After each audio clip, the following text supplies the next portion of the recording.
गौस पाक फरमाते हैं, जो मेरा मुरीद हो उस पर मेरा साया ऐसे है जैसे आसमान का साया जमीन पर।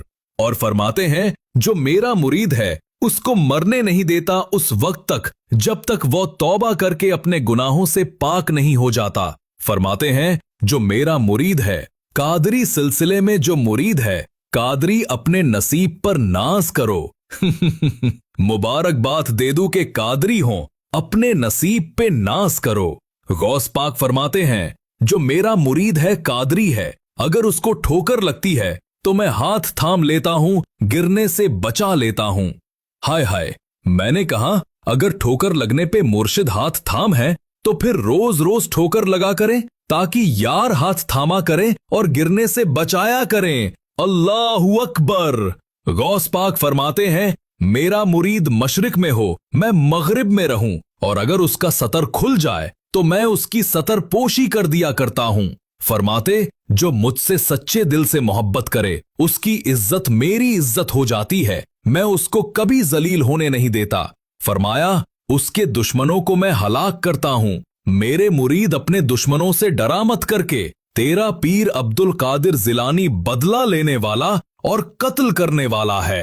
कैसा बदला लेने वाला? सरकार गौसे आजम के मुरीद और खलीफा शेख अली इब्ने हैती शेख फरमाते हैं, हम लोग मदरसे में थे, गौस पाक मुर्शिद वुजू कर रहे थे। वुजू करते हुए सरकार गौस पाक ने चीख मारी, जोर से चीख मारी, और खड़ाऊ पहने हुए। खड़ाऊ समझते हैं लकड़ी की चप्पल होती है, उसमें कोई कुछ नहीं होता बल्कि एक अंगूठे के अंदर कील जैसा होता है, वो भी लकड़े का ही होता है, उसको खड़ाऊ कहते हैं। गौस पाक ने चीख मारी और खड़ाऊ हवा में उछाली, वो नजरों से गायब हो गई। दूसरी उछाली, वो नजरों से गायब हो गई।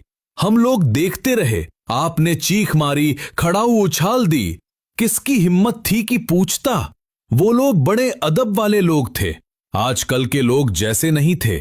पूछ लिया कि क्या कर रहे थे और क्यों कर रहे थे, और ऐसा क्यों और वैसा क्यों। वो लोग अदब वाले थे। और याद रखना, इंसान कुछ बने ना बने, अदब वाला बने, वो सब कुछ बनता है।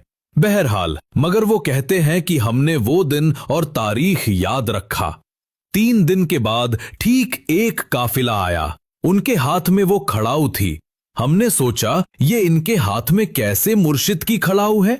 उन लोगों ने नजर पेश की, तोहफे दिए। जब दे चुके तो हमने उनको कहा, ये खड़ाऊ कहां मिले तुम्हें? तो कहा कि हम लोग जंगल में फंसे थे और डाकू लोग हम पर हमला करने के लिए आए। जब हम फंस गए, कोई रास्ता नहीं बचा, तो हमने पुकारा मुर्शिद गौसे पाक को या गौसल मदद। जिनको ये नारा शिर्क लगता है उन्हें, या पुलिसल मदद का नारा, उन्हें कभी शिर्क नहीं लगा, लेकिन उनको या गौसल मदद का नारा अब तक बेचारे सीख ही नहीं सके कि इस्लाम क्या है और शिर्क क्या है। अभी तक दुनिया चांद पे जाके आ चुकी, और अभी ये इसी में उलझे हुए हैं जिस कौम के तौहीद का मेयार इतना कमजोर हो कि अभी तक वो ईमान और शिर्क की बातें समझ न सके। दाढ़ियां सफेद हो गई, बुढ़े हो गए, कुछ मर गए, लेकिन अभी तक तकियतुल ईमान से लेकर हिफ्जुल ईमान तक उसी चक्कर में उलझे हुए हैं कि ईमान क्या है, शिर्क क्या है। नादानो, जरा अकीदे की बातें सुनो। जब तक किसी साहिबे तौहीद की सुहाबत नसीब ना हो, उस वक्त तक तौहीद के में की लज्जत तक तुम्हें नसीब नहीं हो सकती। हाँ, लोगों ने तो तावीज को भी शिर्क कह दिया, लोगों ने तो मजरात पे जाने को भी शिर्क कह दिया। उनसे कहे कैसे हैं शिर्क, वो तो बताओ। लोगों ने तो सहरा बांधने को भी शिर्क कह दिया। कितना सस्ता शिर्क को किया लोगों ने कि सहरा बांधने को भी शिर्क, यानी अपने सिवा किसी को मुसलमान रहने ही ना दिया जाए। ये ऐसे नहीं हो सकता। उम्मत कभी गुमराही पे जमा नहीं हो सकती।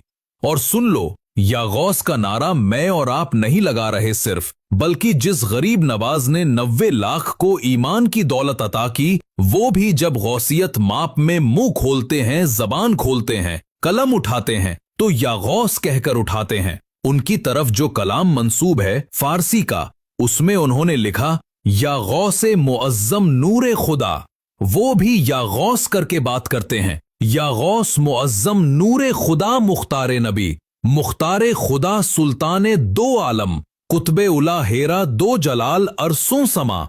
ये गरीब नवाज के 4 मिसरे जो मैंने आपके सामने पढ़ा। क्या मतलब? इज्जत वाले गौस, इज्जत वाले गौस, आप तो हिदायत का नूर है, नूर है। आप नूरे हिदायत का नूर, और अल्लाह और रसूल ने आपको मुख्तार बनाया। और आपकी अजमत और बुजुर्ग को देखकर जमीन और आसमान भी हैरान है। फिर इंसान 2 पैर का क्यों ना हैरान हो, उनकी शान ही कुछ ऐसी है, हैरान क्यों ना हो। यही तो बात है अब्दुल कादिर की। बुजुर्ग को देखकर तो जमीन आसमान भी हैरान है। तो पता चला अब्दुल कादिर की ये शान है, तो कादिर की शान का आलम क्या है। यही तो बात है सरकार। शेख अब्दुल कादिर जिलानी के हवाले से शेख अली इब्ने हेती कहते, हमने उस काफिले से पूछा ये खड़ाऊ तुम्हारे हाथ में कैसे आई। तो कहा कि हम लोग फंस गए जंगल में, तो हमने आवाज लगाई, या गौस हमारी मदद फरमाए। इतना कहना था कि एक जोरदार चीख की आवाज आई। हमको ऐसा लगा कि कोई मदद के लिए आया, लेकिन हमने देखा तो कोई नजर ना आया। लेकिन थोड़ी देर में डाकुओं में से 2 डाकू आए।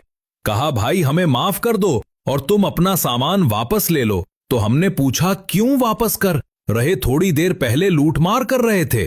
कहा चलकर देखो हुआ क्या है। तो जब हमने जाकर के देखा तो डाकुओं के सरदार मुर्दा पड़े थे और उनके सीने पर यह खड़ाऊ रखी हुई थी।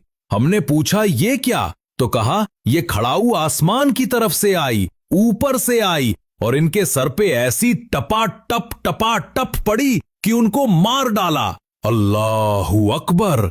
इसलिए हम कहते हैं कि अपना सामान वापस ले जाओ। जब मुरीदों ने खड़ाऊ देखे तो पहचान गए और वो खड़ाऊ लेकर के आए। शेख अली इब्ने हेदी कहते, हमें पता चला कि यहां वुजू करते करते किसी की मदद हो रही थी। आप कहेंगे कैसे हो रही थी? तो खुद फरमाते आप, नजर तो इलाह बिलाह दिल जमा। मैं अल्लाह के शहरों को ऐसे देखता हूं जैसे तुम हथेली पे राई का दाना देखते हो। अल्लाहू अकबर। आपकी हुकूमत इंसानों पे नहीं बल्कि जिन्नातों पे भी चल रही है। सुभान अल्लाह।